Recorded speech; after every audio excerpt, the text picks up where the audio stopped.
since we were doing a movie about a movie, some of what we were able to do was just sort of turn the camera around. If we wanted to say, oh, well, here's this incredible Hollywood movie that's shooting in this jungle environment, well, that's really what we were. But to build drug compounds and hotels and environments inside, and it was a pretty amazing undertaking.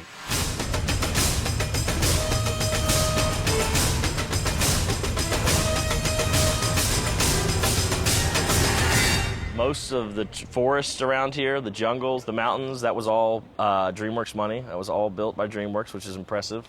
They shipped in all this mud, you know, and they brought it in from, I think it was Mexico, really, barges of mud.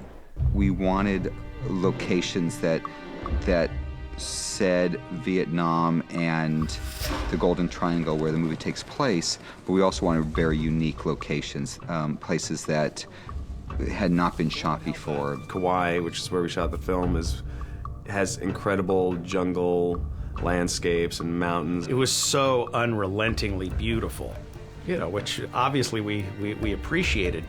Where we were shooting in Hawaii was not like at the beach and, you know, at the Hilton. We were in the interior of the island a lot of the time. You know, they were off the main roads. We scouted by helicopter, by boat, by ATV. Second river of the day. Yeah. This is where we landed the chopper? Yeah, right there. But what about that? There's that ridge, sort of like lower version of that. Right there. Sort of in front of it. Right there. Frankly, I would sit there going, this is beautiful, but I mean, how do we get here?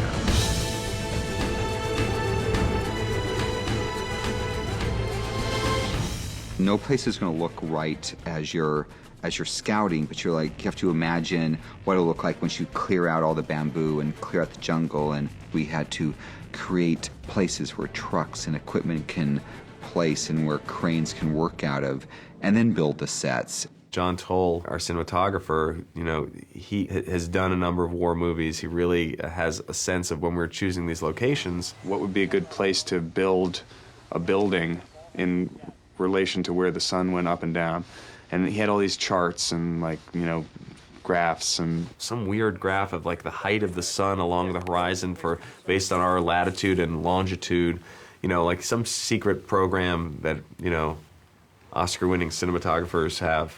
This environment continues to be very challenging because of the rain, and you know the soil here is either completely, your shoes are getting sucked off your feet, or it's a dusty nightmare, and there's no kind of in between. It was so remote and so complete in its realism and isolation, and it was so gnarly and so tough. You can tell who's been working hard because they're the people that just look like they've, you know, been in quicksand all afternoon.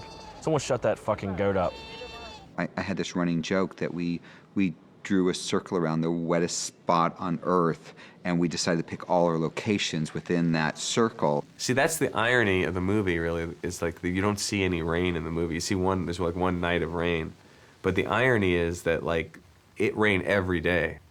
We actually turned on the cameras one night when it was raining, and it's like these just monsoon rains would come in. We'd have to stop shooting. And we just said, turn on the camera, let's just get some, you know, because we had the compound lit up at night, and we ended up using one of those shots to sort of establish that it was rain at night, and we decided to put rain in the scene with Cody and Four Leaf when they're tied up in the hut. I wrote the book as a tribute. I'm a patriot. Yeah, you're the Milli Vanilli of patriots, okay?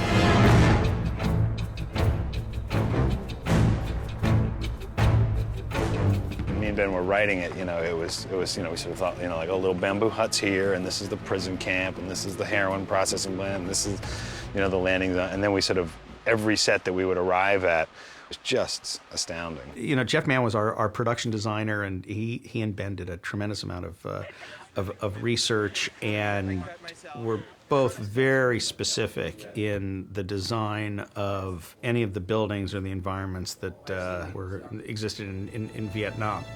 We are at what we're calling the Hot LZ base camp set in the movie. It's been interesting to try to sell the level of opulence and money being spent that actually the viewer can pick up on. We know that it's costing a lot of money when you turn around and see 100 trailers and so on and so forth, but it's nothing beyond the norm for the audience to see, and a lot of people have seen behind-the-scenes coverage of base camps and what's going on behind the scenes, and so we tried to ramp it up here with populating it with lots of extras and military equipment and all the stuff that is hopefully part of the movie that they are going on to make that they never get a chance to make.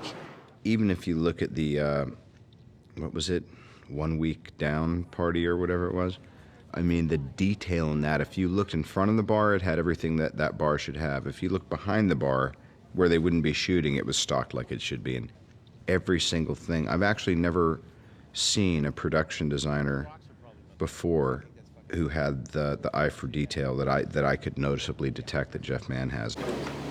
Well, seeing as how we're all headless chickens right now, I thought I'd take a little zen moment and work on the napalm bar.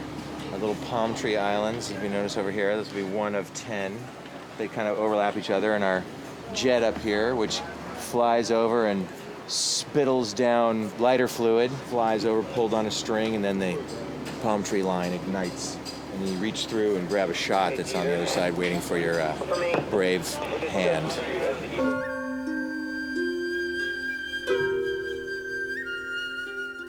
Jeff Mann, our production designer, did an incredible job where he built this whole compound that we then eventually blew up.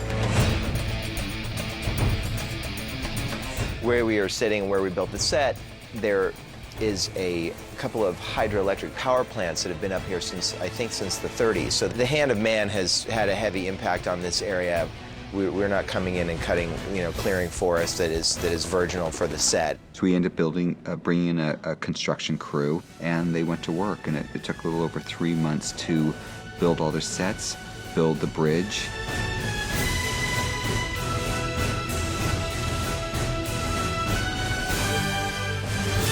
Looks pretty incredible what they've done. I mean, I would buy heroin from this place.